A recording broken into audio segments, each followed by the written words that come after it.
जेव्हा प्रेम विश्वासघातात बदलते तेव्हा आयुष्याचा शेवट किती भयंकर असू शकतो।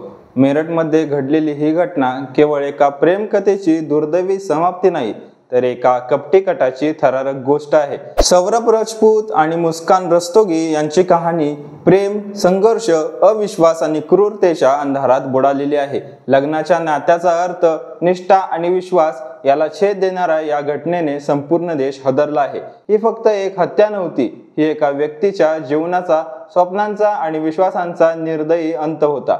नमस्कार मंडळी, मी प्रथमेश आणि तुम्हाला तर माहिती आहे, विषय कोणताही असो आपल्याला बोलायलाच लागणार। सौरभ राजपूत आणि मुस्कान रस्तोगी यांच्या प्रेम कथेत सुरुवातीला सर्व काही सुंदर होतं। 2016 मध्ये त्यांनी प्रेमविवाह केला, जो समाज आणि कुटुंबाच्या विरोधात जाऊन झालेला होता। सौरभ मर्चंट नेव्हीमध्ये कार्यरत होता आणि जगभर प्रवास करत असे। त्याच वेळी मुस्कान मेरठमध्ये आपल्या घरात राहून संसार करत होती। त्यांना एक लहान मुलगीही होती, जी त्यांच्या प्रेमाची साक्ष होती। पण प्रेमाच्या या गोड प्रवासात कटुता आली तेव्हा सौरभच्या सततच्या अनुपस्थितीमुळे मुस्कान तिच्या आयुष्यात नवीन नात्याचा शोध घेत गेली। तिच्या जीवनात साहिल शुक्ला नावाच्या तरुणाचा प्रवेश झाला आणि मग सुरू झाला एका भयंकर कटाचा प्रवास। सौरभ जेव्हा लंडनमध्ये आपल्या नोकरीवर होता तेव्हा मुस्कान आणि साहिल यांच्यात जवळीक वाढली। दोघांचे प्रेम संबंध इतके गहिरे झाले की त्यांनी सौरभला कायम संपवण्याचा कट रचला। सौरभ भारतात परतल्यावर त्याला मुस्कानच्या वागणुकीत बदल जाणवला। तिने त्याच्याशी भांडण सुरू केलं, त्याला टाळू लागली आणि याच दरम्यान साहिल देखील त्यांच्या संसारात ढवळाढवळ करू लागला। सौरभला हे सगळं समजायला लागलं, पण त्याला हे ठाऊक नव्हतं की त्याच्या पत्नीने त्याच्या मृत्यूची योजना आधीच आखली होती। 3 मार्च 2025 रोजी मुस्कानने सौरभच्या जेवणात नशेच्या गोळ्या मिसळल्या, ज्यामुळे तो बेशुद्ध झाला। यानंतर मुस्कान आणि साहिलने मिळून त्याचा गळा दाबून खून केला। पण गोष्ट एवढ्यावर थांबली नाही।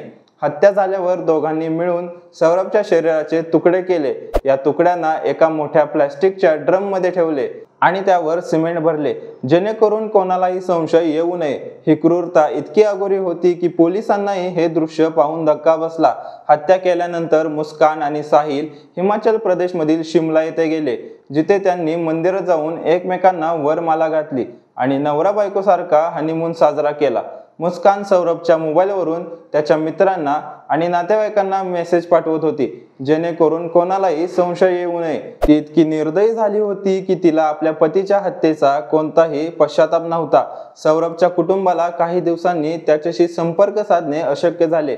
त्यांच्या शंकेची साखळी वाढली आणि त्यांनी पोलिसात तक्रार दाखल केली। मुस्कान आणि साहिलच्या हालचाली संशयास्पद वाटल्यामुळे तपास वेगाने सुरू झाला। पोलिसांनी जेव्हा सौरभच्या घराची झडती घेतली, प्लास्टिकच्या ड्रममध्ये भरलेले त्याचे शरीराचे तुकडे सापडले। हे दृश्य इतके भयानक होते की ते पाहून पोलीसही हादरले। मुस्कानला ताब्यात घेतल्यानंतर तिने साहिल सोबत मिळून हा कट रचल्याची कबुली दिली। सौरभच्या कुटुंबाला हा धक्का सहन होण्याजोगा नव्हता। समाजाने बोलायला सुरुवात केली। मुस्कानच्या पालकांनीही तिच्या या अमानवी कृत्याचा निषेध केला। ही घटना काही क्षणात प्रेमाचा रागात आणि विश्वासघाताच्या आगीत कसा भस्म होतो याचं उदाहरण आहे। सौरभ आणि मुस्कानच्या नात्यातील संवादाचा अभाव आणि स्वार्थी प्रेमाच्या आंधळ्या वाटेने घेतलेले निर्णय यामुळे एका निष्पाप व्यक्तीचा बळी गेला। प्रेमाच्या नात्यात विश्वास, आदर आणि समजूतदारपणा अत्यंत आवश्यक आहे। सौरभने वेळेवर मुस्कानच्या बदललेल्या वागणुकीकडे गांभीर्याने लक्ष दिले असते तर कदाचित त्याचा जीव वाचू शकला असता। मुस्कान आणि साहिलने कितीही नियोजनबद्ध पद्धतीने खून केला असला तरी पोलिसांनी तो उलगडला। सौरभच्या नशिबी आलेला अन्याय मन सुन्न करणारा होता। ज्याच्या प्रेमासाठी त्याने सर्वस्व दिले, त्याच प्रेमाने त्याचा मृत्यू घडवला। पण या घटनेने पुन्हा एकदा सिद्ध केले की कोणत्याही गुन्हेगाराला न्यायापासून सुटका मिळत नाही। सत्य कितीही लपवले तरी ते उघड होतेच आणि ज्या वाटेवर कपट, फसवणूक आणि विश्वासघात असतो तिथे शेवटी फक्त विनाश उरतो। यावरून तुम्हाला काय वाटते हे कमेंट करून सांगा आणि आता चॅनलला सबस्क्राईब करा। धन्यवाद।